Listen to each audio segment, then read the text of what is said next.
Ini soalan kawan saya nak tanya. Kawan saya? Kawan saya. Kenapa kau pakai kawan? Kawan saya Ustaz, dia nak bernikah, tetapi wali perempuannya duduk di seberang laut. Agak susah nak cari. So kalau dia nikah juga,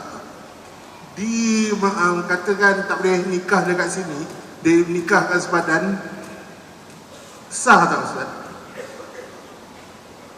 Ini biasa kita dengar istilah kahwin lari. Kahwin lari ni ada dua. Yang pertama yang Bob tanya ni, lari daripada wali, lepas tu pergi kahwin. Yang kedua, kahwin dulu, bila kena melebeh di mertua, lari.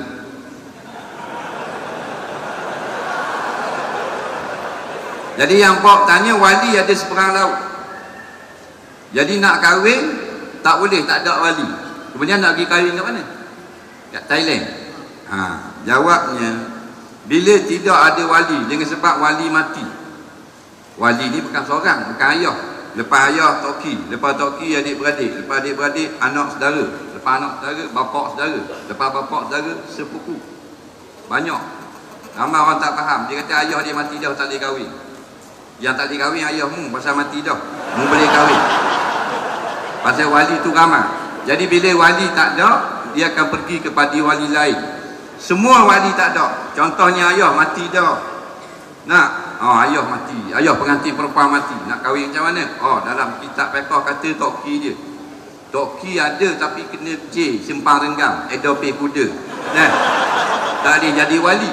Maka adik-beradik kecil lagi, yang paling besar 6 bulan duduk dalam buah, tak boleh jadi juga wali. Anak saudara pula, anak saudara baru semalam kena tangkap, isyak gam, tak boleh jadi wali juga. Ada seorang lagi, bapak saudara, tapi bapak saudara belah mak, tak boleh jadi wali. Maka malla waliyullah fasultan waliyullah. Sebut dalam hadis, siapa tidak ada wali, maka walinya adalah wali sultan, iaitu pihak pejabat agama sediakan wali. Yang ni panggil wali hakim. Cukup senang. Pergi report, ayah dia berada luar daripada 2 marhalah, tak dapat datang, maka pejabat agama, mahkamah syariah wajib menyediakan wali hakim. Kerana memudahkan perkahwinan adalah tuntutan dalam Islam. Zaman Rasulullah orang mengadu nak kahwin pagi, tengah hari boleh kahwin. Tapi kita ni walaupun Islam itu indah, cukup dengan hukum-hukum munakahat, tapi kadang-kadang nak kahwin pun payah. Nak kahwin payah, nak cerai pun payah. Ada pasangan yang mengambil masa 12 tahun baru boleh cerai, naik turun mahkamah. Siapa boleh 3 orang anak dalam naik mahkamah. Nampak? Payahnya. Jadi bukan Islam itu tidak betul, orang yang melaksanakan Islam itu cuai, menyebabkan orang susah nak kahwin, susah nak cerai, susah nak dapat tuntutan nafkah. Benar satu kejadian, dia nak kahwin, pun jumpa dengan qadi. Qadi cuti pergi ke Merah Highland. Patutnya dah qadi cuti, ada timbalan qadi. Dah tunggu qadi balik. Bila tunggu qadi balik, pergi lewat, silap orang, pejabat tutup pula, mengambil masa berminggu-minggu. Nampak? Ini menyusahkan orang. Patutnya benda ini kita baiki. Ini kesilapan yang patut kita perbaiki segera. Dan kita tak ada kuasa rakyat nak baiki kesilapan seperti ini. Hal-hal yang berkaitan dengan prosedur kerajaan. Jadi kita harap pihak pemerintah biar cakna benda lagu ni. Budak-budak nak kahwin jadi payah, jadi payah nak kahwin gini, akhirnya tak payah kahwin pakai bawa pergi duduk bawah pokok, jetik hidung, jolok mata balik. Itu masalah. Jadi kalau nak kahwin di Thailand bukan tidak sah. Yang tidak sahnya, anak perempuan ada dengan wali, kita pergi ambil anak perempuan, buat lari daripada wali, pergi nikah di Thailand, itu tidak sah. Tapi kalau dia pergi di Thailand dan ayah dia memang enggan menjadi wali, pihak di Thailand kata, telefon ayah kata tak mau jadi wali, maka berpindah kepada wali hakim, anytime boleh kahwin. Wallahu a'lam.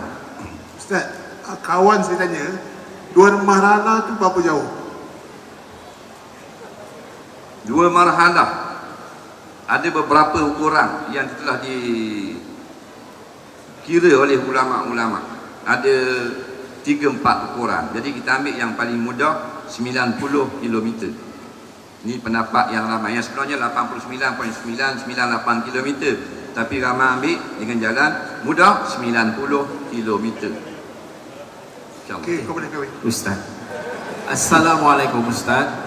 Said dan Sarifah adalah dari silsilah keturunan Nabi. Setahu saya manusia ini sama di sisi Allah. Amalan dan keimanan membezakan kita. Protokol Kenapa ada segelintir Said dan Sarifah ini marah apabila kita kata mereka ini sama dengan manusia biasa, Ustaz? Soalan ini sensitif. Soalannya berbunyi, Said dan Sarifah adalah keturunan Nabi SAW. Ada orang dia pertikai, kenapa keturunan ni yang lebih sedangkan manusia sama? Jawabnya betul juga dan tidak betul. Kita ni manusia. Allah jadikan qabilah, bukan konsep qabilah. Mana macam-macam orang, macam-macam keturunan, macam-macam keluarga ada. Kita tak boleh kata keluarga kita terbaik. Nampak? Keluarga saya lebih baik pasal saya tengku. Awak kurang pasal awak tidak tengku. Atau orang wan, saya wan, awak tak ada wan, tak boleh kahwin anak saya. Melainkan dengan nas, iaitu Al-Quran dan hadis. Al-Quran dan hadis jelas menyatakan bahawasanya semua manusia adalah sama daripada keturunan Nabi Adam alaihi salam. Tak kira lah adik-beradik belaka, cuma adik-beradik jauh. Bok dengan saya adik-beradik tapi jauh. Tok Nyang lain, Tok lain. Bok dengan Barack Obama ada kena. Tok Nyang yang asal satu Nabi Adam, orang sama. Tapi dah ni duduk jauh-jauh, tak berapa kenal. Walau bagaimanapun, oleh kerana kemuliaan Nabi Muhammad sallallahu alaihi wasallam yang menyerupakan rahmatan lil alamin, dialah rahmat bagi sekalian alam. Habis planet mana ada, dia yang rahmat, yang menyebabkan kita dapat kasih sayang Allah.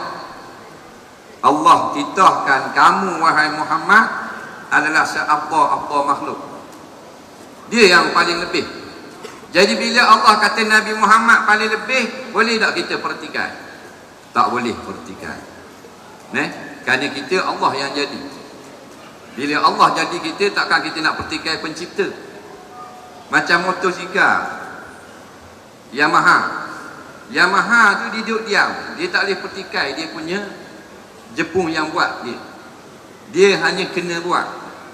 Maka begitu juga dalam keturunan yang ada kelebihan ialah keturunan Bani Hashim, Bani Abdul Muttalib, iaitu keturunan Nabi Muhammad sallallahu alaihi wasallam. Maksudnya afdal, bukan lain daripada Nabi, keturunan Nabi tidak baik, tapi semua adalah manusia baik belaka. Cuma kalau sama-sama solat, sama-sama taat kepada Allah, sama-sama bertakwa, maka keturunan Rasulullah adalah yang terbaik. Tapi kalau yang keturunan Rasulullah tidak semayang, kita yang tidak keturunan Rasulullah semayang, maka yang bukan keturunan Rasulullah lebih baik. Ini yang Allah kata, inna akramakum indallah atqakum. Yang mulia sisi kamu adalah yang paling takwa. Walaupun bukan daripada keturunan Nabi, keturunan Melayu, tak ada kena dengan Nabi mana, tapi takwa dia yang paling mulia. Menunjukkan bahawasanya jikalau kita takwa dan keturunan Nabi pun takwa, maka sama-sama di sisi Allah, melainkan keturunan dia lebih mulia.